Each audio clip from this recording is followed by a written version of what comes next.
Olá, seja bem-vindo ao canal Eduardo do Souza Oficial. Deus abençoe grandemente a sua vida, a sua casa, a sua família. Estamos aí no audiobook do livro O Homem Mais Inteligente da História, do autor Augusto Cury. E hoje vamos para a parte 22 e 23 do livro, que tem como títulos O Inconsciente dos Debatedores e também Marco Polo Perdendo Quem Mais Ama. Você que tem acompanhado até aqui, acompanhe até o final, porque eu tenho certeza que você vai ser impactado grandemente por esse livro. E você que ainda não é inscrito no canal, se inscreva, compartilhe, deixe seu like, deixe seu comentário, diz aí o que você está achando do livro. E vamos juntos viajar nessa história, que eu tenho certeza que ela é impactante, ela vai impactar a sua vida também. Então vamos lá, que você seja abençoado em nome do Senhor Jesus. O inconsciente dos debatedores. 2000 anos antes, meus amigos, meus algozes, muitos no Rio Jordão ficaram impressionados com a reverência de João a Jesus. Logo ele que costumava ser implacável com políticos e fariseus. O homem que não tinha papas na língua curvou-se aos pés de um ser humano simples, de vestes rústicas, de origem humilde. Esse era o tema da conversa entre os espectadores no caminho de volta para casa. Como pôde João exaltar aquele nazareno? Será que não errou o alvo? Disse um discípulo intrigado. Não é possível. João é cortante como uma faca de 2 gumes. Falou que o guardava durante anos. Eu conheço o carpinteiro Jesus. Você o conhece? Conviveram e brincaram juntos?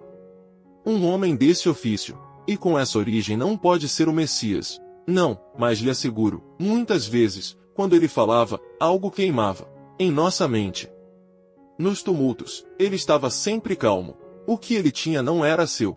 Era o primeiro a ajudar a comunidade, o mais hábil em resolver conflitos. De forma pacífica. Poxa, mas não parece. Ele é um artesão em aparecer, ajudar e em seguida desaparecer.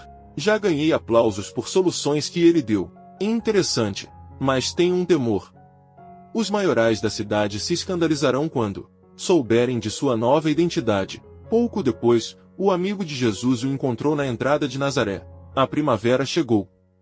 É tempo de falar do reino de meu pai. O amigo teve calafrios. Sou teu amigo, Jesus. Aprendi muito contigo todos esses anos. Mas é melhor partires. Os líderes terão pânico quando abrires a boca. Não posso partir agora, disse Jesus. Por favor, então silencia, pediu seu amigo. Se eu me calar, essas pedras falarão. Por amor à tua vida, seja discreto. Não percebeste que em todos esses anos fui sempre discreto? É tempo de falar sobre quem sou e por que estou no seio da humanidade. Mas os líderes indagarão, conhecemos seus pais, como ele se declara? Ser o Messias? Impossível. Heresia. Em primeiro lugar, filho do homem, filho da humanidade, declarou Jesus. Uma expressão que usaria com frequência. No dia seguinte foram à sinagoga. E Jesus, como sempre fazia, leu um texto. Mas, dessa vez, depois de seus dramáticos testes de estresse, pegou os pergaminhos do profeta Isaías e não os leu na sequência do livro. Buscou uma parte do texto em que ele acreditava ver uma parte da sua biografia, embora escrita muitos séculos antes do seu nascimento. O Espírito do Senhor me envolve, pois me equipou para trazer boas novas aos pobres. Enviou-me a curar os feridos em seu coração, a pregar liberdade aos cativos, para restaurar a vista aos cegos, e também para pôr em liberdade os encarcerados. Todos estavam fascinados com suas palavras. Seu pai e sua mãe ouviam seu discurso satisfeitos. Devia parar, mas eis que ele abalou a todos quando teve a ousadia de dizer: hoje se cumpriu esta escritura em mim. A reação foi imediata. Não é esse o filho de José? Diziam atonitos. Outros olhavam para sua mãe e diziam: que heresia é essa? Seu filho atribuiu a si o poder de ser o Messias, o libertador da nação. Peça para seu filho se calar. Maria e José ficaram sem palavras e começaram a entender o que os aguardava. Maria lembrou-se do aviso de que uma lâmina atravessaria sua alma. E, naquele momento, a lâmina começou a feri-la. Jesus, observando a perplexidade dos amigos, parentes e membros da cidade, usou uma frase bem conhecida que retratava o vírus da discriminação. Em verdade lhes digo que nenhum profeta é bem recebido em sua pátria. À medida que Jesus apontava os erros humanos, inclusive a falta de generosidade dos nazarenos, eles se enfureciam. Seus pais choravam. Dias antes, ele dissera à sua mãe: chegou a hora, minha mãe. Eu a amo muitíssimo, mas de agora em diante me entregarei à humanidade. Lembre-se de que você foi escolhida para me receber. Não se posicione como minha mãe, mas como uma mulher, a escolhida, a mulher das mulheres. Se você se posicionar como minha mãe, sofrerá muitíssimo. Mas, para Maria, era impossível separar as coisas. Eu o amo até o impensável, mas seguirei sua orientação, meu filho, disse ela apreensiva. Mulher, essa será a senha de que você deverá lembrar-se. Sempre, respondeu ele. O homem que mais foi testado na história testava agora o coração das pessoas. Falava convictamente sobre seu projeto. Seus amigos o amavam, mas saíram do céu da admiração para o inferno da rejeição. Muitos viraram as costas para Jesus, e, num rompante de fúria, as pessoas arrastaram-no centenas de metros, e levarão-no para o alto de um monte. Lá gritavam: negue o que você disse. Não posso negar o que sou. Você é um simples carpinteiro. Sou um carpinteiro do espírito e da mente humana também. Sua mãe bradava chorando: filho, meu filho querido. Soltem-no. Cale-se, disse um religioso. Um jovem que cresceu e trabalhou entre nós. Se autoproclamar como o Messias é inaceitável. E aparentemente era inaceitável mesmo. Por isso Jesus sempre dava desconto para as pessoas. Não cobrava o que elas não podiam dar. Não cobrou nada, inclusive de seus amigos. Iriam precipitá-lo do penhasco. Jesus morreria precocemente, seus ossos seriam quebrados. Sua cabeça sofreria traumatismos. Seria seu fim. Naquele exato momento, o Dr. Thomas acordou assustado. Sonhara com esses acontecimentos. O último teste de estresse de Jesus mexeu tanto com ele que seu inconsciente o levou a mergulhar no passado. Estava ofegante. Subitamente, abriu o livro de Lucas e foi até a passagem em que Jesus estava para ser atirado do penhasco e a leu. No exato momento em que Jesus morreria, algo estranho aconteceu. Ele fitou os olhos de seus algozes, penetrando-lhes a mente, e eles lhe abriram passagem. Jesus passou entre eles como o ar que flui entre os dedos. Um líder superpoderoso era o primeiro século desta era, ano 32. O imperador romano Tibério César, os senadores e os grandes generais de Roma estavam reunidos na sala do trono, todos perplexos com um personagem que os magnetizava com sua sabedoria, segurança e suas estratégias. O que fizeste comigo? Indagou Tibério, atordoado. Nada que já não estivesse dentro do próprio César, comentou o homem, que o deixou embaraçado e embasbacado. Nunca imaginei que um judeu seria capaz de entrar no nosso ninho, na elite dos romanos, e nos deixar atonitos, afirmou o imperador. Tibério nascerá em 42 a.C. Sua mãe se divorciara de seu pai e se casara com Otaviano, o futuro Augusto, que lideraria o império com aspirações divinas. Foi adotado oficialmente no ano 4 depois de Cristo. Em setembro do ano 14, tornou-se o segundo da dinastia Júlio-Claudiana, sucedendo Augusto, seu padrasto. Depois de relatar seu assombro com o personagem que o impactava, indagou: quem és tu? Sou quem sou. Respondeu o intruso com determinação e mistério. Em outras situações, uma resposta tão vaga seria um sacrilégio punido com morte. Mas o intruso os deixava perplexos, seus gestos eram chocantes, suas palavras eram penetrantes. Tibério, os senadores e os generais pareciam meninos diante de um gênio. Sou um homem em avançada idade, estou cansado de guerras. Embora minhas campanhas na Pannonia, Germânia e Récia tenham sido bem-sucedidas, as armas dominam o corpo, mas só o conhecimento domina a mente. Os fortes usam a inteligência para liderar, os frágeis não têm outra alternativa, senão as armas. Este império vai se fragmentar em 1000 pedaços, falou o misterioso personagem. Sou um homem angustiado. Fui chamado Tristissimus Hominum, o mais triste dos homens, pelo velho Plínio. Entretanto, penetras em minha cabeça como o ar em meus pulmões. Tuas palavras transpiram alerta e ânimo. O império precisa de um novo modus operandi. De onde vem todo esse conhecimento? Indagou o senador Lívio para o protagonista.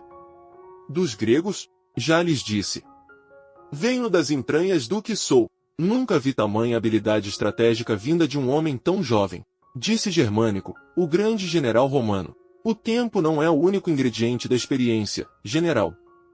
Sou o mestre dos mestres, afirmou o intruso. Meu trono está destinado à minha dinastia, comentou Tibério César. Mas, para o bem do império, poderei rever meu projeto político. Mas e Calígula e Tibério Neto? Indagou o senador Marcus Túlio. É tempo de mudanças, senadores. Se este homem chamado Jesus o desejar, ele será o César dos Césares, disse, citando o nome dele. E completou, uma nova ordem, um novo relacionamento, uma nova política se instalaria no seio do Império Romano. Os senadores e os generais ficaram confusos com a atitude de Tibério, mas ele estava tão resoluto que um a um começaram a aplaudir a sua decisão. César! César! César! Bradou a elite romana, mas o enigmático personagem apenas sorriu. E, numa atitude corajosa, deu as costas ao poder máximo do mundo. Abrindo sua boca, deixou-os ainda mais assombrados do que estavam. Sou um viajante do tempo, imperadores e senhores. Se soubessem o poder que eu já tive, ficariam surpresos. Vim de muito longe à procura do coração humano, não do trono político. Pasmado pela recusa ao trono, o imperador mostrou sua indignação. Como recusas assumir o império? Pelo poder se trai, se corrompe e se mata. O meu cetro chama-se liberdade. Não quero servos, mas amigos. Nesse momento, um assessor que o acompanhava tentou dissuadi-lo. Desesperadamente. Jesus, meu mestre, conheço a tua mensagem, o teu projeto de vida, disse. Ele. Tem certeza? Sim. Por que tornas as coisas tão difíceis? Se assumires o império e dominares outros reinos, serás o senhor da terra, teu projeto ganhará musculatura rapidamente em todo o mundo. Não ouviste que quero uma transformação de dentro para fora? Expressou o mestre dos mestres. Eu entendo. Mas enviar um bando de galileus para alardear tua mensagem e revisar a agenda da humanidade será um caminho acidentado e arriscadíssimo. Mas é o modo correto, comentou o mestre com simplicidade. Mas será muito lento. Se ouvires, Tibério, tuas palavras se alastrarão como chamas sobre as palhas do campo. As coisas mais importantes e mais belas não podem ser apressadas. Não se estica a personalidade de um filho, é necessário formá-la. E, além disso, o amor e o poder não andam de mãos dadas. Depois dessas palavras o mestre finalizou, o poder compra bajuladores, mas não amigos. O poder compra a cama, mas não o descanso. O poder compra o mundo, mas jamais o amor. Depois de uma breve pausa, Jesus olhou para o imperador e finalizou dizendo, tenho um poder inimaginável. Mas sou um caminhante do tempo. Estou à procura do que o poder não pode comprar. Transtornado, o amigo lacrimejou e previu. Mas, mestre, tu serás rejeitado pelos teus amigos, execrado pelos abastados, considerado herético pelos religiosos e por fim serás tratado como o maior criminoso de Roma. O amor exige sacrifícios, mas teus discípulos serão atirados às feras, morrerão à espada por gladiadores, serão considerados a escória do mundo, chorarei com eles as suas lágrimas. Aos que me seguirão, não prometerei céu sem tempestades, mas força na tormenta, nem aplausos na jornada, mas coragem para suportar as vaias e habilidade, para escrever capítulos nobres nos dias dramáticos. O imperador Tibério teve inveja de sua sabedoria. Mas, ao mesmo tempo, ouvindo a recusa, mesmo diante de suas súplicas, mudou sua disposição. Atirai esse ingrato às feras. E também o seu discípulo, que não o dissuadiu, de rejeitar o poder de Roma. Então os soldados os pegaram e levaram, para servir de pasto para grandes felinos. Ao serem colocados na arena, 3 leões os atacaram. O doutor Alberto deu um grito ensurdecedor. Agora foi sua vez de acordar, assustado. Levantou-se da cama tremendo. Em seu sonho, ele era o assessor de Jesus, era ele quem havia suplicado que se tornasse o César dos Césares, para facilitar a divulgação solene de seu projeto, de sua mensagem.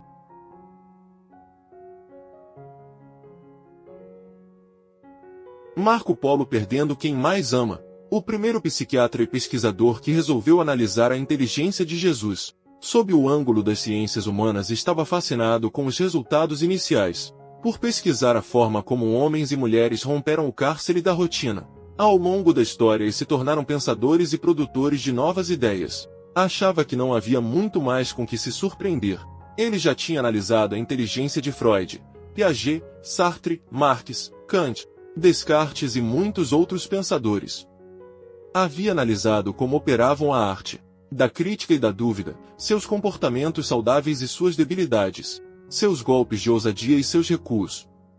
Agora o estudo da mente do homem, mais famoso da história, que ele sempre desprezara, perturbava seus preconceitos, reciclava sua arrogância, expandia as possibilidades do pensamento. Reiniciou a mesa redonda dizendo de forma aberta e espontânea, ao recordar os principais parágrafos da biografia de Jesus escrita pelo Dr. Lucas, alguns de nós revelaram sem medo seus mais cálidos capítulos. Eu sempre fui sociável, mas, nos recônditos do meu ser, sou um homem, e um profissional solitário.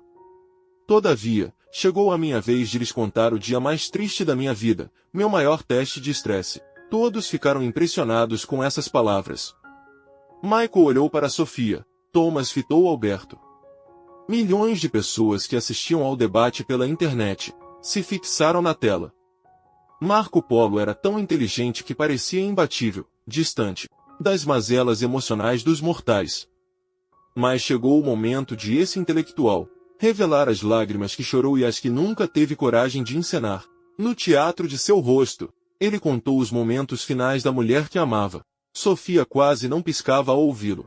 Um ano antes, Ana, a minha eterna namorada, a mulher mais dócil que conheci, estava cada vez mais debilitada. Suas crises de falta de ar aumentavam, e eram horríveis. Nem eu nem ela descansávamos. Estava tão apreensivo que não deixei nenhuma enfermeira dormir com ela. Fiquei ao seu lado minuto após minuto. Em seus últimos dias, a cada crise, ela precisava colocar a máscara de oxigênio rapidamente. Vendo a preocupação indisfarçável do meu amigo pneumologista, o Dr. Mateus, perguntei-lhe em voz baixa, para Ana não ouvir. E qual é o próximo passo? A pneumonia bilateral não melhora com nenhum antibiótico. Estou desolado. O próximo passo será fazer uma biópsia do pulmão por vídeo. Mas Ana havia lido seus lábios. Quando faremos a biópsia? Indagou ela. Agora, disse o Dr. Mateus. Ela retirou a máscara e deu uma resposta positiva. Não percamos tempo. Não sei se sobreviverei, mas lutarei até o último minuto pela vida, disse a corajosa psicóloga ofegante, tentando engolir o ar que estava ao seu redor, mas parecia tão escasso. Na atualidade, óbitos decorrentes de pneumonia são raríssimos. Mas eu pressentia que havia algo errado, que seus pulmões entrariam em estresse dramático e seu coração sofreria um colapso. Feita a biópsia, a análise seguiu para o patologista com um pedido de urgência. O resultado sairia na manhã seguinte. Não consegui esperar a visita do meu amigo. Procurei-o em seu consultório, que ficava dentro do próprio hospital. Ansioso, bati na porta e entrei. Mateus, saiu o resultado? Deve ter saído Marco Polo. Deixe-me abrir meu computador e ver meus e-mails. Após consultar sua caixa de entrada, disse, ótimo. Saiu, mas sua tranquilidade se converteu imediatamente em angústia. Cada segundo em que lia o diagnóstico dos fragmentos do pulmão de Ana parecia uma década para mim. E aí? É grave? O pneumologista contraiu os músculos da face e abaixou o tom de voz. Ana não está com uma infecção bacteriana nem viral. Como assim? Indaguei perplexo. Ela está com uma grave doença autoimune. Bronquiolite obliterante. Nunca ouvi falar dessa doença pulmonar. O próprio organismo dela está atacando seus pulmões, causando inflamação severa, bloqueando todos os brônquios, impedindo a respiração. Quais as causas dessa doença? Perguntei. Genéticas, emocionais, ambientais. Não sabemos as causas definitivas. Qual a solução? É grave? O pneumologista meneou a cabeça. Eu passei as mãos no rosto. E não consegui conter as lágrimas. Corro o risco de perder Ana? Mateus e sua esposa eram nossos amigos. Ele teve de ser completamente honesto. Você é forte, mas, infelizmente, sim. Como a vida é uma gangorra. Estávamos no Caribe de férias. Felizes da vida, mas de repente ela desmaiou e saímos do céu emocional para o inferno psíquico. Qual o tratamento?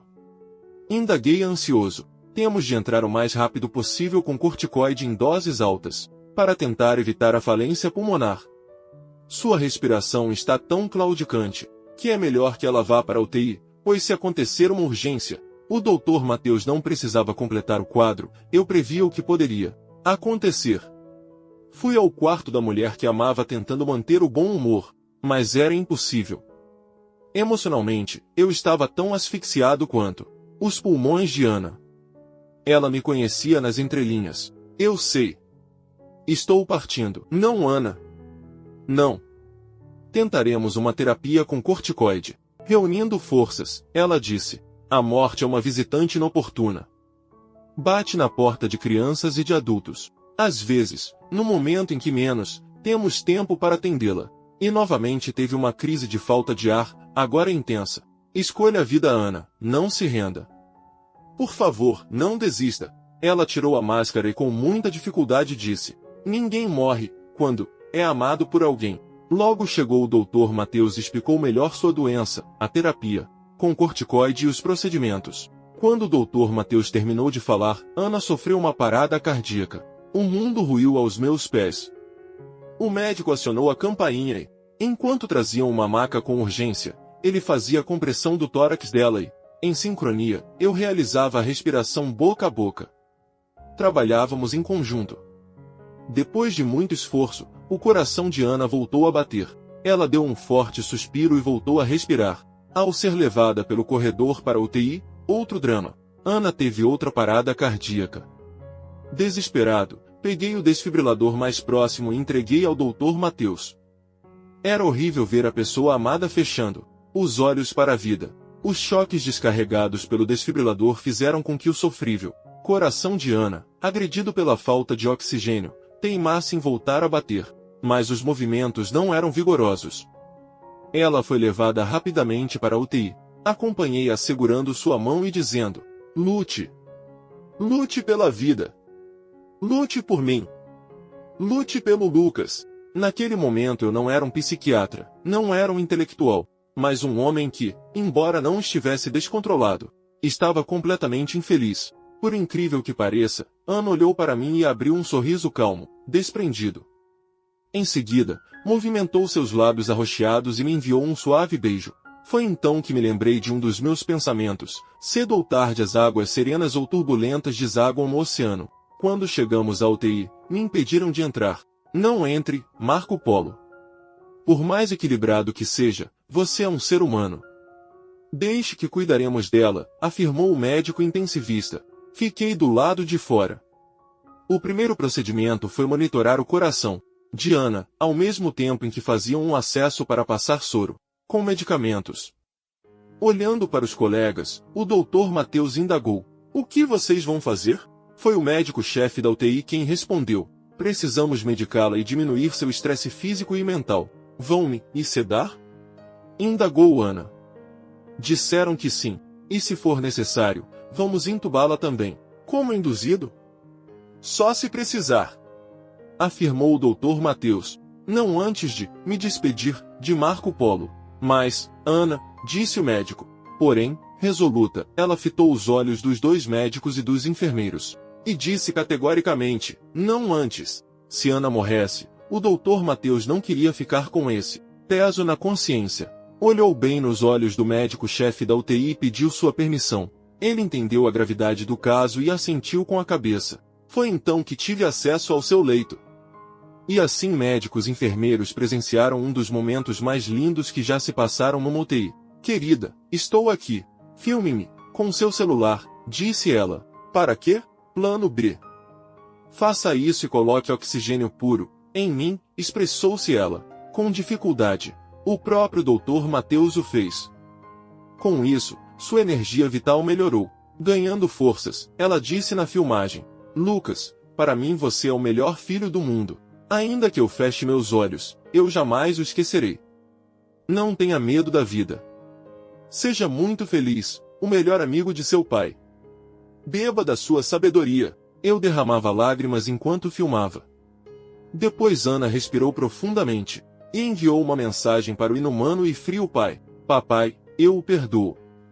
Obrigado por ter me gerado e cuidado de mim. Nesse momento, ela voltou a ficar ofegante. Seu coração ficou muito abalado.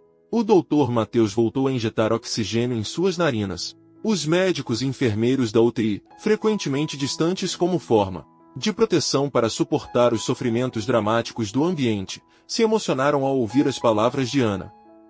Alguns choraram também. Não fale mais nada, supliquei a ela. Mas ela continuou. Plano A. Elevando os braços e abaixando o celular, indicou que o que falaria agora não precisava ser gravado, apenas registrado na memória. Se eu não sobreviver, cuide de Lucas com sabedoria, se reinvente, sempre como pai. E eu quero encorajá-lo a amar outra mulher. Eu solucei. Ela completou. Procure-a como um caçador de pérolas. Impossível alguém substituir você, disse eu a ela. Para a razão, sim. Para a emoção, não. Depois, após outra dose de oxigênio, pegou a minha mão direita e reuniu forças para dizer estas últimas palavras. Você é generoso como a chuva e altruísta como o sol. Marco Polo transformou minha história num espetáculo. Sei que você não crê em Deus, Ana, disse eu, tentando silenciá-la. Porém ela completou. Mas eu creio que a vida é um grande roteiro e a morte é apenas um ato do espetáculo. Continuarei encenando minha peça na eternidade. Meu amado, se permita pensar em outras possibilidades. Estude a mente de Cristo. Minha esposa falava de esperança enquanto morria. E, à medida que falava, o aparelho que monitorava seu coração mostrou-o bombeando sangue, com mais força e ritmo. A mente humana revelava seu poder. Todos que observaram o gráfico do monitor ficaram impressionados. Apertei suas mãos. Com a voz embargada, disse: Querida Ana, meu amor por você é indecifrável. De todas as coisas que eu conquistei na vida, você foi a melhor delas. Você é inesquecível. Muito obrigado, mas muito obrigado mesmo por existir. Ao dizer essas palavras, o bip mostrou mais vigor ainda. Parecia que Ana não tinha nenhuma doença grave. Em seguida os médicos colocaram as mãos nos meus ombros e solicitaram que eu me retirasse.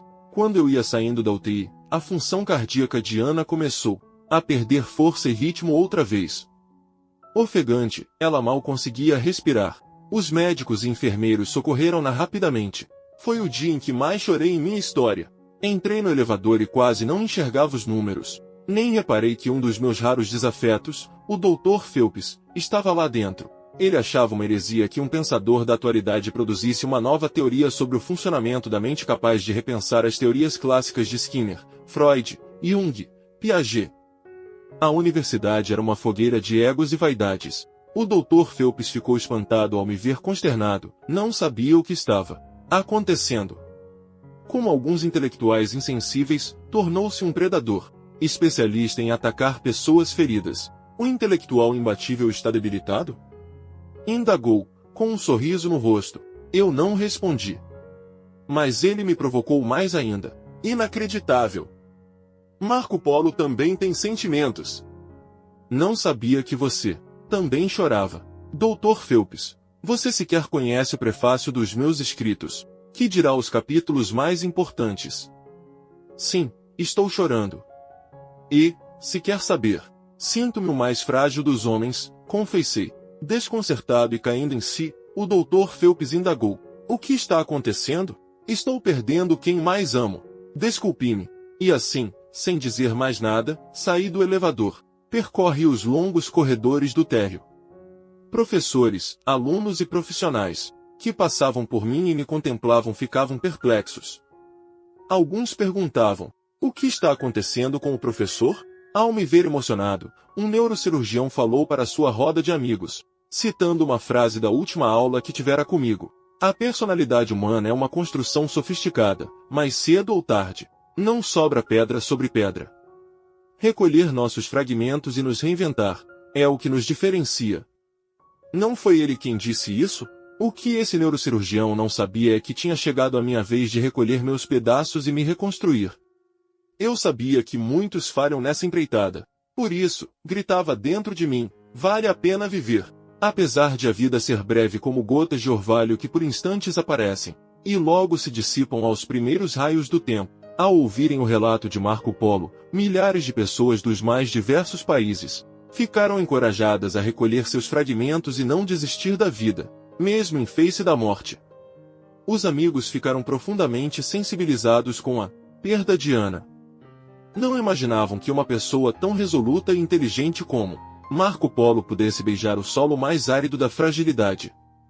Sofia pegou sua mão direita e a acariciou suavemente.